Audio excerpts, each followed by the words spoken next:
Exercise 15, let's check that in the category of groups. So not happening groups, just groups. The product of two groups, G and H, is the usual product of groups. So this is easy to check. So let's check the coproduct of two groups is the free product of two groups. Let's use this star to denote this free product. So let's first quickly recall what is the free product of groups. It's very similar as free groups, but not exactly the same. So free product of two groups G and H is the group whose elements are the reduced words in G and H. So let's recall a word in group G and H is a product of the form as to finite many term, where each Sj or Si is either element of J or element of H. Such a word may be reduced using the following operations. So which means you start with arbitrary words and you do a procedure called reduce or called reduction, which is first step remove all the instance of the identity elements of either identity elements of G or identity elements of H. Secondly, replace any pair of elements G1, G2 by its product in J, or H1, H2 by its product in H. And then every reduced word is an alternating product of elements of J and elements of H. So the form G1, H1, G2, H2, and finally many terms. So finally ends at GK, HK, let's say. And the free product J with H is a group whose elements are the reduced word in J and H. One example would be if J is infinite cyclic group generated by element X, H is infinite cyclic group generated by Y, then every element of this free product J product with H is an alternating product of powers of X with powers of Y, and in this case J free product with H is isomorphic to the free group generated by X and Y. So question is what is the free group, and is it the same as free product? Not necessarily. So let's quickly recall. A free group is denoted by Fs, where S is a given set, consists of all words. So a free group defined for a given set S is as a set consisting of all the words that can be built from members of this set S given, considering two words to be different unless their equality follows from the group extra.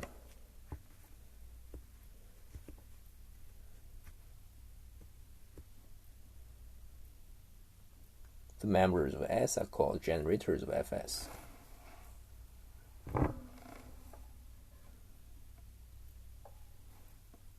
The number of generators is the rank of the free group. An arbitrary group G is called free if it is isomorphic to Fs for some subset S of group G.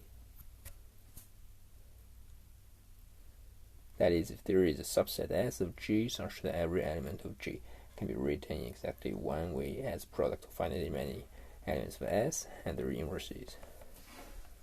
So there is one important thing is uniquely, can be written uniquely as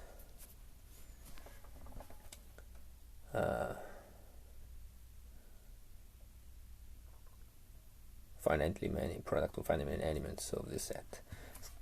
Kind of explaining this word free, which means there should not be something torsion. What I mean by something torsion, let's say a counter example. So which examples distinguish free group with free product. So the conclusion is a free group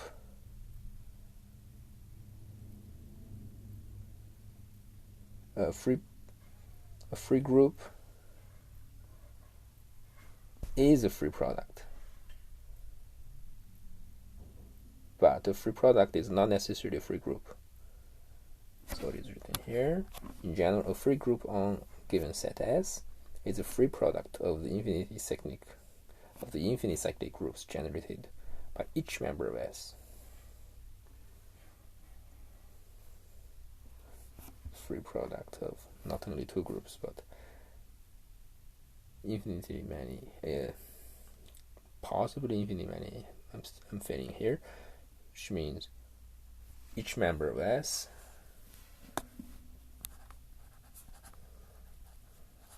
consider this cyclic group.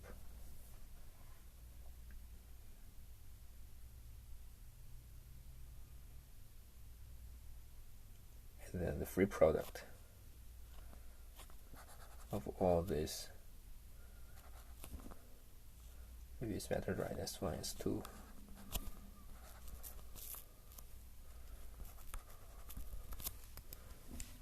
Would be isomorphic to the free group on S. Wow.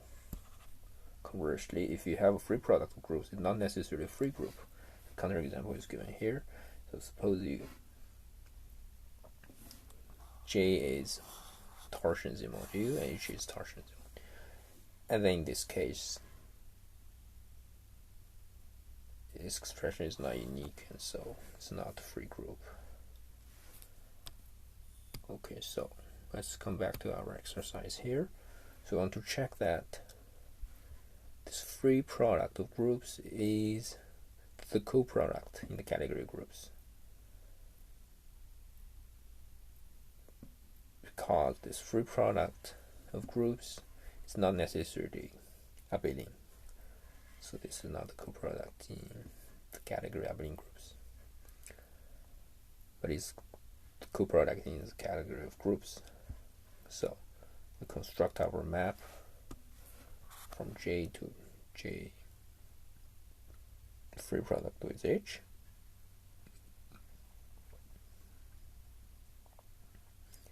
I map J to the word J1H.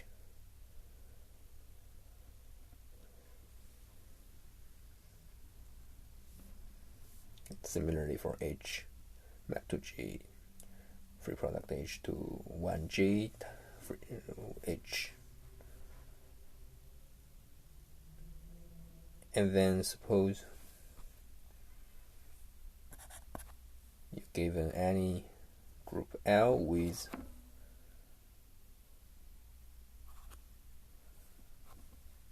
arbitrary group homomorphism A and B. Then we want to check that there exists a unique group homomorphism from this free product group G free product with H to L. The map is defined to be C acting on any word, so as we said, any reduced word on the free product J with H is of the form J1H1, finite many term, finite ends at GRHR. It's defined to be AJ1, BH1, etc. AJR, BHR. Firstly, this C satisfies the commuting diagram because for an arbitrary element J is mapped to G identity H, and the CJ identity H is just AJ, and then B1 is just 1, and so it makes this diagram commute. Similarly, the second diagram commutes. And then one check that this is a unique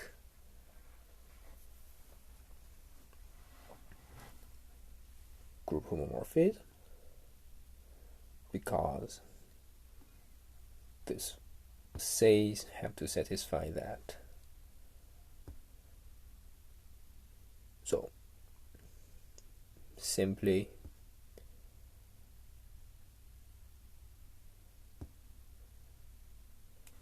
just by group homomorphism is enough to just know the image on CJ1 or just arbitrary CJ and CH. Once you define what is the image of CJ and CH, by group homomorphism you define the image on CJH, and by induction you define the image on reduced word of this. So we'll say this CG1H1, G2H2 until GRHR is just CG1 times CG1 times CH1 times CG2 times CH2, etc. until CGR, CHR.